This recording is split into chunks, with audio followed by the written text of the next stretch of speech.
Mestre, como podemos melhorar a combatividade? Veja, a combatividade é uma forma de pensar, tá? É a forma de pensar que você usa durante a partida. Entre aquele momento que você aperta a mão para iniciar o jogo e aquele momento que você aperta a mão porque o jogo terminou.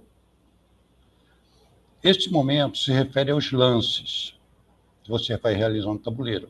Mas existe um outro nível de combatividade que ocorre no seu comportamento. Isso ocorre tanto durante o jogo, como extravasa o tabuleiro, tá, para o salão de jogo. Essa segunda forma nós vamos falar depois. Primeiro, nós vamos falar sobre a combatividade referente aos lances.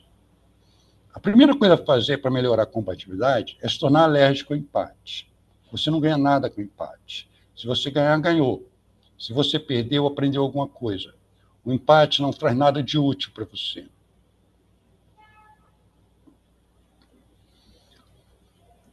O único problema para realizar essa questão de você sempre se sentar convicto que não vai aceitar o empate, tá? E dessa forma dobrar a tua força de jogo, porque seu cérebro sabe que não vai poder escapar, ele vai ter que jogar. Tá? O grande problema para você fazer isso é o medo da derrota. Esse medo ele precisa ser enfrentado. E nós podemos perguntar como outros indivíduos enfrentaram esse medo no passado, em situações que não implicavam só perder uma partida de xadrez, tá? Mas a morte real. Nós podemos pensar assim, como os cristãos, né, enfrentavam, tá, o Coliseu Romano. Tá? Bem, eles tinham uma salvaguarda, eles acreditavam que iam para um mundo melhor. E se você pensar bem, os próprios soldados romanos, eles tinham Eliseu para ir depois da morte. Os vikings iam ser resgatados pelas valquírias. Em todos os povos, você vê que existe um recurso para enfrentar a morte que está baseado no além. Mas existia um povo que não tinha esse recurso e que se mostrava muito combativo. Entre os gregos não havia esperança após a morte. Depois da morte, você ia para o Hades, onde você ia ser eternamente uma sombra, vagando sem rumo. Nesse caso, como os gregos eram tão combativos, principalmente os espartanos, como os espartanos podiam apresentar tanta combatividade, sendo que não havia nenhuma esperança para eles depois da morte? Tá? O que os espartanos faziam, tá, era oferecer um espetáculo. Eles ofereciam um espetáculo para Ares, o deus da guerra. E o que realmente contava durante a luta era se haver sangue. Ou o teu sangue ou do adversário, tanto faz. Para Ares não se importa. Mas ele quer sangue. O que ele não quer é a paz. O que ele não quer é o empate. Com relação ao xadrez, a mesma coisa se aplica a caíça. Caíça quer sangue. Pode ser teu ou do adversário. O que ela não quer é empate. A melhor forma de enfrentar o medo da derrota, tá, é você jogar pelo espetáculo que você oferece a caíça. E essa é a forma mais segura de você ter bons resultados. As regras que valem com relação aos lances, tá, nesse período de combatividade, durante a partida, tá, são muitas. Existe uma regra do Fischer, tá, que diz o seguinte: se é bom para o seu adversário, é ruim para você. Tá? E se é bom para você, é ruim para o seu adversário. Não importa a lógica do lance. Importa a dificuldade que você vai apresentar para o seu adversário. Tá? Uma coisa que a gente precisa tomar muito cuidado, tá, na luta é aquele momento em que você sente que ficou melhor. Porque quando a gente sente que ficou melhor, a gente pode relaxar um pouco. Como é que a gente tinha uma regra com relação a isso? Se você ganhar um peão, dobra a tua análise. Porque teu adversário vai dobrar a análise. Tá? No momento que o adversário começa a ficar perdido, tá? A força dele aumenta. Então a tua força tem que aumentar também. Tá? Você deve ver o teu adversário como um alien. Tá? Não basta ter ferido ele de morte. Você precisa continuar batendo até ele parar de se mexer ou abandonar a partida. Você não deve relaxar. Você só vai relaxar depois que ele abandonar, não antes. Seguindo esse plano, a combatividade deve aumentar bem. Mas a combatividade não se refere só aos lances que você faz no tabuleiro. Tá? Ela também aparece na postura que você tem no tabuleiro. É muito importante evitar tiques, tá? Os tiques nervosos.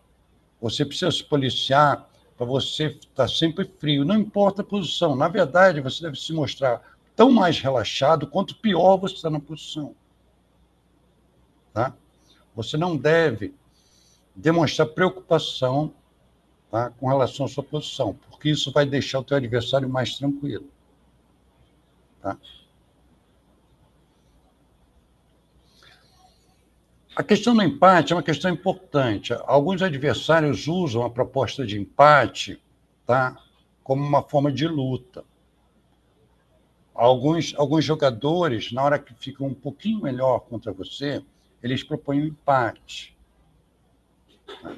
Porque é difícil ele realizar a vitória. Mas se você começar a atacar numa posição inferior, ele provavelmente ganha.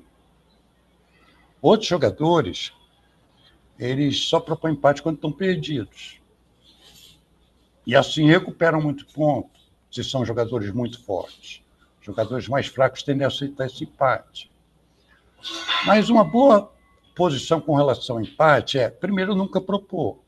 Porque se você está ganho, você vai ter que ganhar. Porque se você não ganhar as partidas que estão ganhando, que partida você vai ganhar?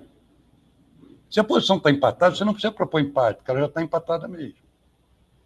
Você continua jogando.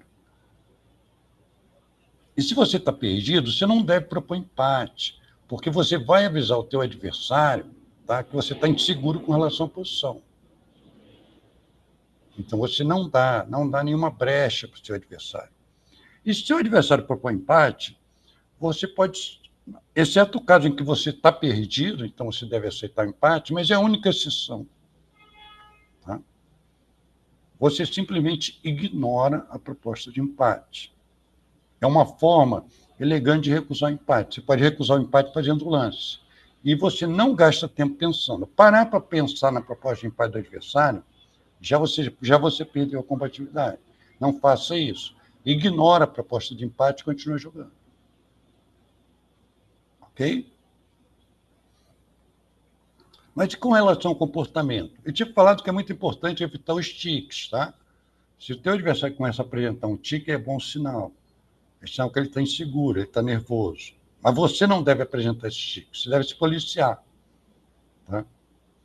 Mas não é apenas no tabuleiro. É claro, você não deve usar nenhum tipo de expressão emocional. Você deve ficar absolutamente frio durante a partida. Mas veja, essas regras de comportamento elas se estendem também para fora do tabuleiro. Porque o salão, tá, embora você vá tratar socialmente as pessoas, usar muita ética com relação a isso, é um ambiente de luta. As pessoas estão ali para lutar as partidas. Então, como é que você deve se comportar? Tá?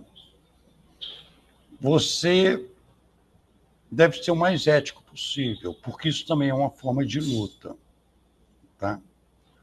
Os jogadores mais fracos, eles tendem a se comportar com pouca ética, a reclamar do adversário. O que faz isso é insegurança. E mesmo que você se sinta inseguro, você não deve demonstrar isso, você vai atrapalhar seus resultados. Você deve agir como se você estivesse a cavaleiro na situação. Não importa o quão inseguro você se sinta com relação à partida. Você trata todo mundo muito bem. Tá? E se alguém te trata mal, tá? Você pensa nele como uma criança que chutou teu pé. Tá? Você diz, você chuta muito bem, você é uma gracinha. Ou seja, Você não pode dar parte de fraqueza, mesmo durante o salão. Isso tem um impacto importante depois, durante a partida. Tá?